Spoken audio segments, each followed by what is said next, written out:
mémorisé, donc je vais le lire pour commencer. Ésaïe 49, 13. Cieux, chantez de joie, terre, réjouis-toi. Montagne, éclatez en cris d'allégresse, car l'Éternel a consolé son peuple et la compassion de ses affligés. Est-ce qu'il y a quelqu'un qui a déjà mémorisé ce beau verset dans Ésaïe 49, 13? On pourrait vous récompenser un petit peu. Personne à date? OK. On va attendre dimanche prochain. OK. Mais on est très content de pouvoir continuer dans notre étude, dans notre série d'études au sujet des noms de Dieu. Moi, je vous invite de venir avec moi dans Juge chapitre 6, s'il vous plaît. Juge chapitre 6. Juge chapitre 6.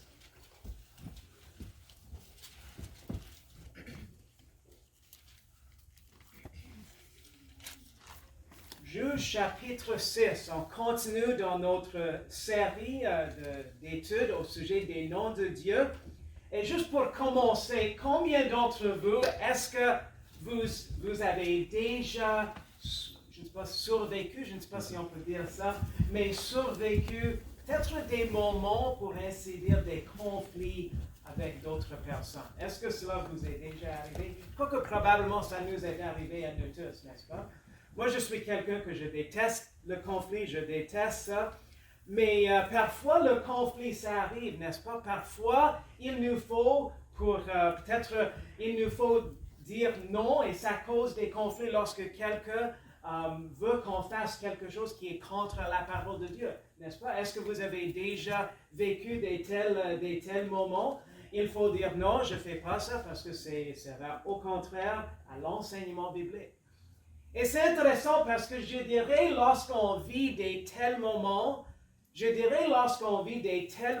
de conflit comme ça, je dirais que une chose dont on a hâte probablement, je sais que moi j'en ai hâte lorsque on vit des tels moments, c'est un genre de paix, n'est-ce pas? Est-ce que vous êtes d'accord? Vous comprenez bien? Vous dites, jusqu'à fin que ça soit réglé, que ça termine, n'est-ce pas?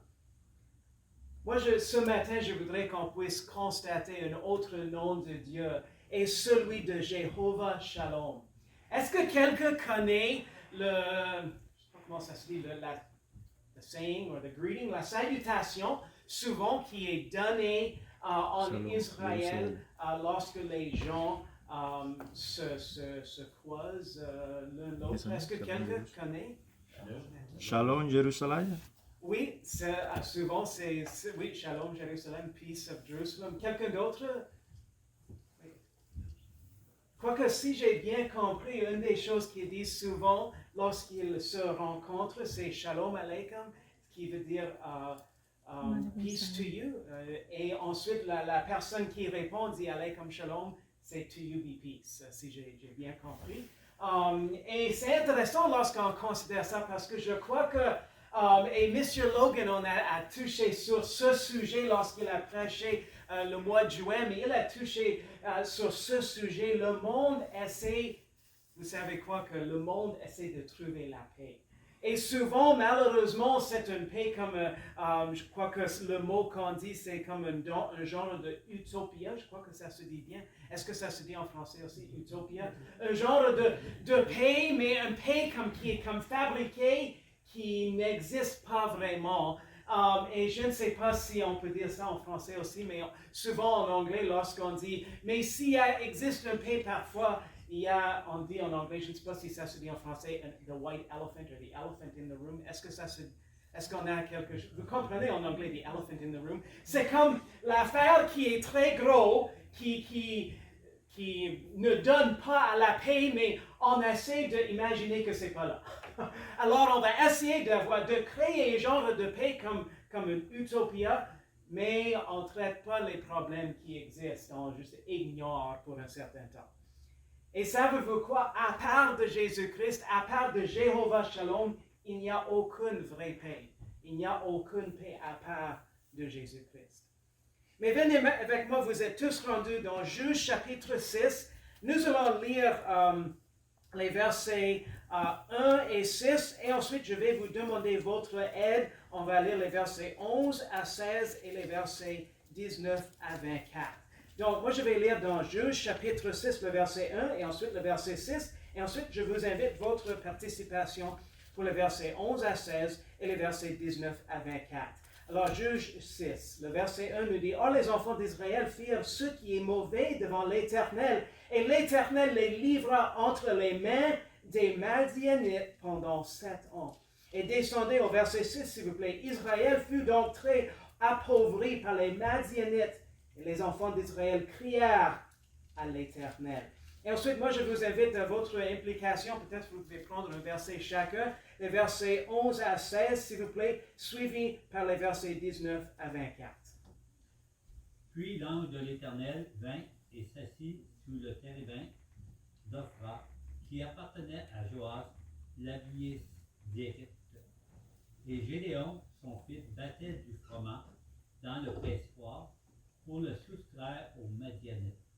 Et l'ange de l'Éternel lui apparut et lui dit, « Vaillant guerrier, l'Éternel est avec toi. » Et Gédéon lui répondit, « Hélas, mon Seigneur, si l'Éternel est avec nous, pourquoi donc toutes ces choses nous sont-elles arrivées? Et où sont toutes ces merveilles que nos pères nous ont racontées en disant, l'Éternel ne nous a-t-il pas fait monter hors d'Égypte?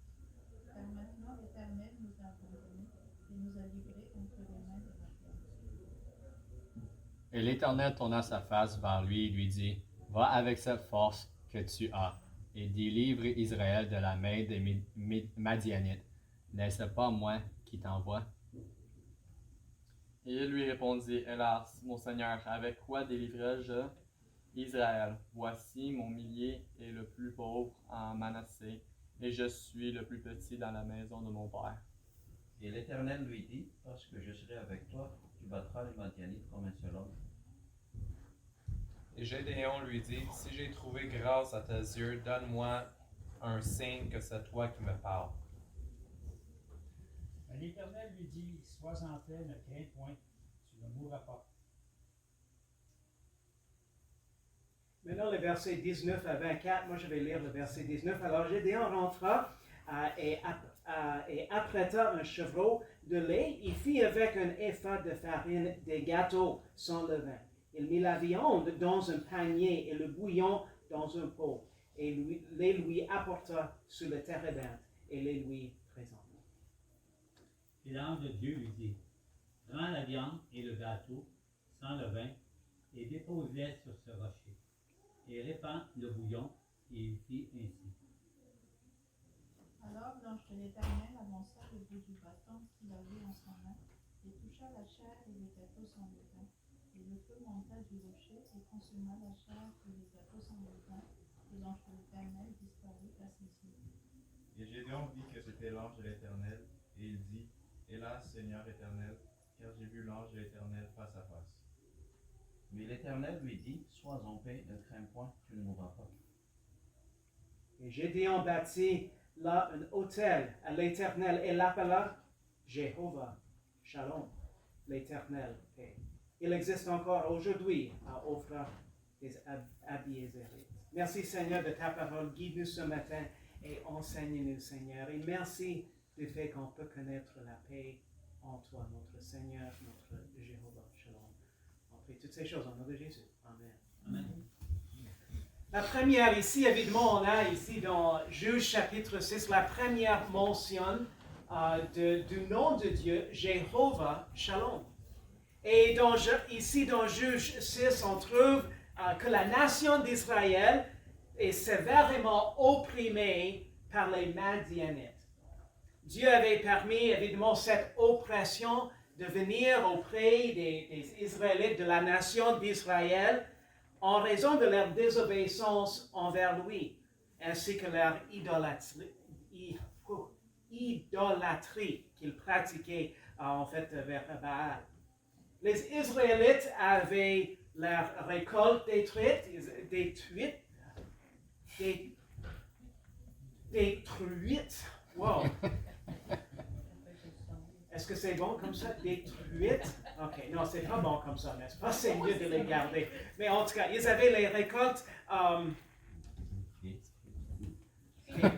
finies. Oui. Enlevées avant le temps. Par les Madianites, leurs animaux ont été volés aussi, mais le moment s'approchait que Dieu allait leur démontrer la miséricorde parce que le peuple allait crier à Dieu, allait crier à l'Éternel pour sa miséricorde, pour sa compassion, pour son intervention dans leur situation. Et Dieu allait les délivrer par un juge particulier, qu'on connaît bien le récit de Gédéon. Alors, dans Juge chapitre 6, on a ce beau récit qui nous est donné. Et vous constatez que pour la nation d'Israël, par notre lecture de ce beau chapitre, vous constatez que pour la nation d'Israël, c'était un moment très difficile. C'était un moment où, évidemment, un moment, si on peut dire, turbulent. Mais Dieu, Jéhovah Shalom, le Seigneur de paix, a donné sa paix à Gédéon durant ce moment turbulent. Et Dieu allait également se servir de Gédéon pour restaurer la paix parmi son peuple. Mais constatez avec moi que la paix de Dieu, de Jéhovah Shalom, constatez avec moi un petit peu, de juste prendre une petite parenthèse dans ça pour constater la paix de Dieu dans notre propre vie. Parce que souvent ça peut arriver dans notre vie, ou peut-être on voit dans la vie de quelqu'un d'autre. Et est-ce que cela vous est déjà arrivé à un moment donné pour pouvoir penser, mais eux, ils ont la vie sans problème. Est-ce que vous avez déjà réfléchi là-dessus, peut-être pensé, eux, leur vie, c'est toujours en ordre, toujours sans problème. Évidemment, parfois on peut dire, ça semble qu'eux, ils ont une paix comme spéciale, que n'est jamais possible pour moi. Mais Dieu est le Dieu de toute paix, le Seigneur de paix. Et je crois que c'est quelque chose qu'on devrait examiner parce que la paix de Dieu et la paix en Jésus-Christ, ce n'est pas quelque chose qu'on peut comme manufacturer. Évidemment, je sais que dernièrement, j'ai fait mon changement d'huile. Et moi, j'utilise l'huile synthétique. Et dernièrement, je crois que Keenan disait, synthétique, ça veut dire quelque chose qui est manufacturé par l'homme, effectivement.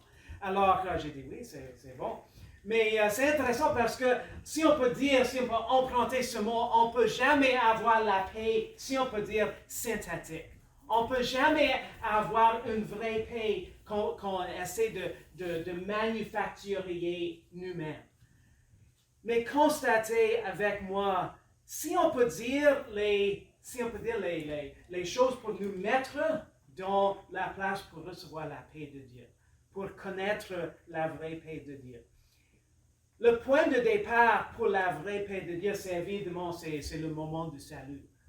Et le départ de cette paix de Dieu, c'est lorsqu'on établit la paix avec Dieu en Jésus-Christ, par la foi en Jésus-Christ, évidemment. Parce qu'on ne connaîtra jamais la paix de Dieu jusqu'à ce qu'on connaisse la paix avec Dieu en son Fils Jésus-Christ.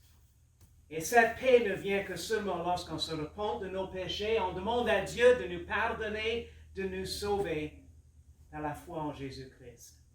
Il y a plusieurs versets, évidemment, qui nous parlent de cette paix, de ce sujet, la paix avec Dieu, Romains 5:1. Étant donc justifiés par la foi, nous avons la paix avec Dieu par notre Seigneur Jésus-Christ. Éphésiens 2, 13 et 14. Mais maintenant, Jésus-Christ, vous qui étiez autrefois éloignés, vous êtes rapprochés par le sang de Christ, car c'est lui qui est notre paix. Dieu Jéhovah Shalom est notre salut et notre paix. Il est le Seigneur de paix, il peut nous la donner également. Même 2 Thessaloniciens 3,16 nous dit que le Seigneur de paix vous donne lui-même la paix en tout temps et en toute manière.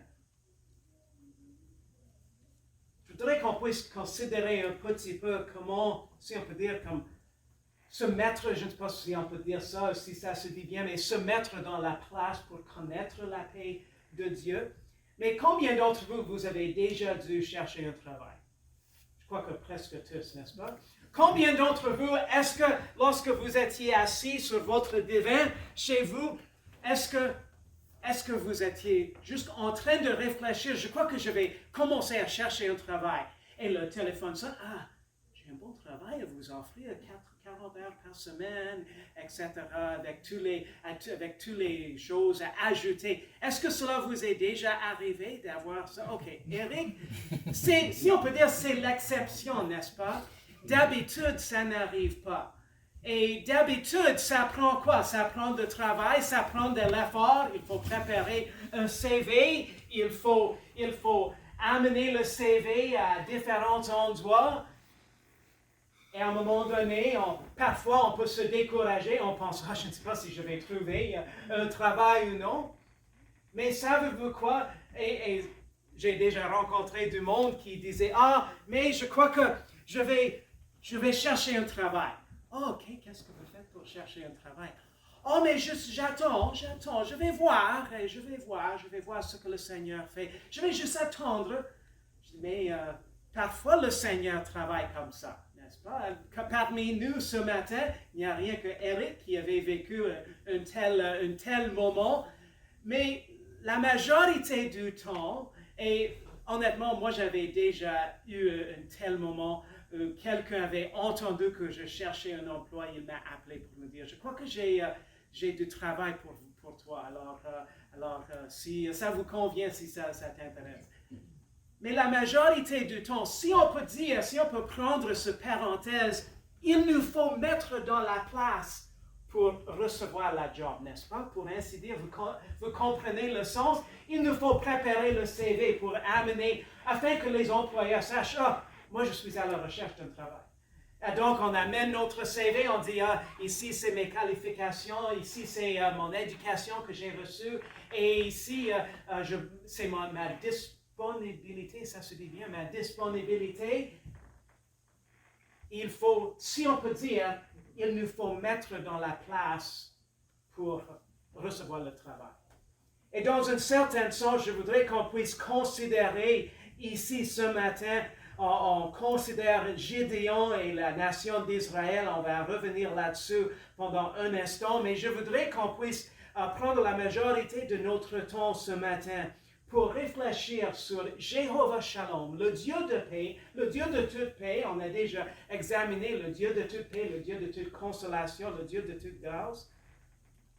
Mais comment est-ce qu'on peut mettre dans la place pour bien connaître la paix de Dieu? Évidemment, on vient d'examiner le point de départ. Le point de départ, c'est le salut. C'est connaître la paix avec Dieu. C'est la seule façon qu'on peut se placer dans la bonne place, pour ainsi dire, pour connaître la paix de Dieu. Mais examinez également, venez avec moi pendant un instant dans Ésaïe chapitre 9 et le verset 5, un verset qu'on connaît bien, surtout au temps de Noël, souvent on fait mention. Ésaïe chapitre 9 et le verset 5, mais Ésaïe 9, 5, ça nous dit, car un enfant nous est né, ça parle de Jésus-Christ, le Messie promis. Car un enfant nous est né, un fils nous est donné, et l'empire est mis sur son épaule. Et on l'appellera l'admirable, le conseiller, le Dieu fort, le Père d'éternité, le prince de la paix.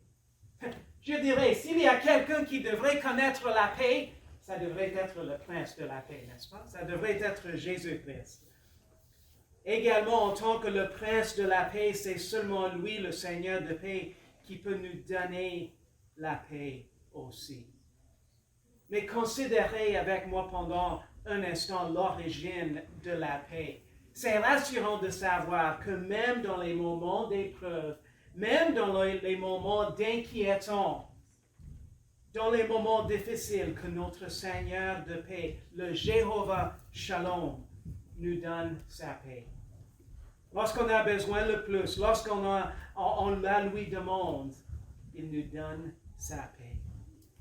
Un petit peu, on vient de parler tantôt du sens de comme un genre de utopia. Évidemment, le genre de utopia, ça n'existe pas. Une place où c'est toujours tranquille et il n'y a rien de mauvais qui arrive parce qu'on vit dans un monde qui est sous le... how do you say the curse? Malédiction. La malédiction du péché. On vit dans le monde qui est sous la malédiction du péché. Mais la paix est disponible et la paix, on peut connaître la paix en Jésus-Christ. Dans Jean chapitre 14, le verset 27, Jésus disait à ses disciples, il disait, « Je vous laisse la paix, je vous donne ma paix. Je ne vous la donne pas comme le monde la donne, que votre cœur ne se trouble point et ne craigne point. » Jean 16, 33 nous dit, « Je vous ai dit ces choses afin que vous ayez la paix en moi. » Venez avec moi pendant un instant dans Jean 16, 33. Jean 16, 33. Je crois que c'est bien qu'on puisse voir ce verset tous ensemble au lieu de tout simplement le lire pour vous. Jean chapitre 16, le verset 33. « Je vous ai dit ces choses afin que vous ayez la paix en moi. » Évidemment, il n'y a aucune vraie paix en dehors de Jésus-Christ. On peut essayer de manufacturier, mais ce n'est pas une vraie paix en dehors de notre Seigneur Jésus-Christ. Vous aurez des afflictions dans le monde, mais prenez courage. J'ai vaincu le monde. Et Psaume 29, 11, l'Éternel donnera force à son peuple, l'Éternel bénira son peuple par la paix. On va tourner notre attention maintenant pour aller un petit peu plus profond dans les conditions sur lesquelles le Seigneur de paix nous donne sa paix. Évidemment, comme on vient de parler de si on peut dire, les conditions qu'il faut comme nous placer là-dedans pour nous attendre à avoir un travail, avoir un appel pour le travail. Si on peut dire, la même chose est pareille pour connaître la paix de Dieu. Quelles sont les conditions pour ainsi dire qu'on puisse s'attendre à connaître la paix de Dieu? Mais le Seigneur de paix, le Jéhovah Shalom, il donne sa paix lorsqu'on se confie en lui, au lieu de se confier dans nos propres sagesses ou dans notre propre force. Venez avec moi dans Philippiens 4, s'il vous plaît. Je vais demander à quelqu'un qui trouve Philippiens 4, les versets 6 et 7. Je vais demander à quelqu'un de lire ces deux versets. Et tantôt, si quelqu'un d'autre peut trouver Ésaïe 26 et le verset 3, s'il vous plaît. Alors, Philippiens 4, les versets 6 et 7, s'il vous plaît. Ne vous inquiétez de rien et en toute occasion, exposez vos demandes devant Dieu, par des prières et des supplications avec des actions de grâce. Et la paix de Dieu qui surpasse toute intelligence gardera vos cœurs et vos pensées en Jésus-Christ. Oui. Et Ésaïe chapitre 26 et le verset 3. Tu gardes au cœur ferme une paix assurée parce qu'il se confie en toi. Intéressant, ce dernier verset dans Ésaïe chapitre 26, 3, c'est le verset préféré de mes grands-parents du côté de mon père. Et moi, je me rappelle, dans leur maison, il y avait une grosse pancarte, je ne sais pas si on peut dire pancarte, mais un tableau de bois avec ce verset etched, I don't know how you say that. Engravé là-dedans. Et c'est intéressant, même durant le décès, je me rappelle que mon grand-père est décédé chez lui. Et je me rappelle, j'étais là à 12 ans chez mes grands-parents, j'étais avec ma famille et mes oncles, mes tantes aussi. Et je me rappelle ce beau verset, je me rappelle mon grand-père, juste quelques heures avant son décès, après avoir vécu une bataille de cancer, voulait que ce verset, qu'il puisse l'entendre encore. Ésaïe 26, 3. C'est intéressant lorsqu'on considère la paix du Seigneur, parce que lorsqu'on se confie dans nos propres, si on peut dire, nos propres moyens, nos propres forces, notre propre intelligence, pour ainsi dire, Évidemment, on a toujours des, si on peut dire, on aura toujours des doutes, comme ceux qui essaient de gagner leur propre ciel par leurs propres moyens. Je ne sais pas si probablement vous avez témoigné à ceux qui disaient « Oh, mais j'essaie de gagner mon ciel ». Et quelle est toujours la question, pour ainsi dire, la question à la fin? Connaissez-vous quelle est toujours la question à la fin lorsque quelqu'un dit « Oh, je vais essayer de gagner mon ciel ». Quelle est leur question? J'espère que je pourrai assez faire, n'est-ce pas? C'est toujours, si on peut dire, la point d'interrogation, s'ils avaient assez fait. Moi, je suis content que le ciel nous ait déjà gagné en Jésus-Christ par la mort et la résurrection de Jésus-Christ. Et pour nous, comme la Bible nous dit clairement, c'est de nous repentir de nos péchés, de placer notre confiance, notre foi en Jésus-Christ. Et basé sur son œuvre, on peut avoir cette paix, on peut connaître la paix avec Dieu.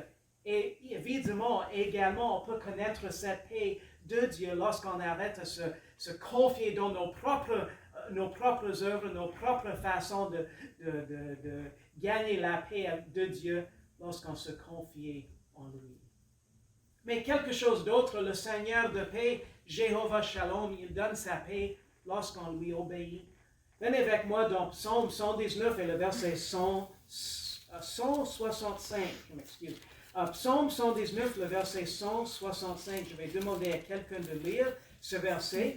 Et lorsqu'on trouve Psaume 119 et le verset 165, s'il vous plaît. Il y a une grande paix pour ceux qui aiment ta loi, et rien ne peut les renverser. Oui. Ésaïe 48, le verset 18 nous dit « Oh, si tu étais attentif à mes commandements, ta paix serait comme un fleuve et la justice comme les flots de la mer. » Combien d'entre vous, est-ce que vous aimez voir lorsque la mer, une rivière est toute calme, ça a l'air comme est-ce qu'on dit comme un miroir? Est-ce que ça se dit bien, on peut dire comme un miroir? C'est beau, n'est-ce pas, lorsque ça arrive? Ça n'arrivait pas souvent en Côte-Nord lorsqu'on restait au bord du fleuve, mais parfois ça arrivait même que le fleuve était tout calme, il n'y avait aucun vent, c'était rare ça. Mais c'était toujours beau de voir le fleuve comme pour une centaine de kilomètres qui descendait vers la basse, vers qu'est-ce qu'on dit, le Bas-Saint-Laurent, je crois qu'on dit le Bas-Saint-Laurent. Et c'était toujours agréable de voir ça. Et souvent, qu'est-ce qu'on dit lorsqu'on est à côté d'une rivière? On a ici la rivière Saint-François, la rivière Magog. Mais qu'est-ce qu'on dit souvent? C'est la tranquillité parfois lorsqu'on est au bord de la rivière. Savez-vous quoi?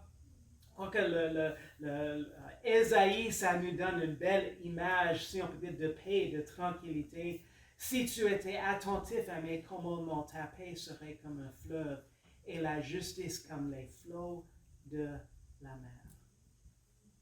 Combien d'entre vous, est-ce que vous avez pris une décision et peut-être vous avez même certains qui disaient « je ne sais pas si c'est une bonne décision ou non ». Mais vous saviez dans votre cœur, vous avez pris beaucoup là-dessus, et même vous aviez eu, si on peut dire, que le Seigneur l'a confirmé dans votre cœur, dans sa parole. Combien d'entre vous est-ce que vous dites, moi je sais, par la grâce de Dieu, par sa direction, j'ai pris la bonne décision. Même s'il y a des points d'interrogation sur le chemin, j'ai la paix de Dieu dans ce sens. Combien d'entre vous est-ce que vous avez déjà vécu des tels moments?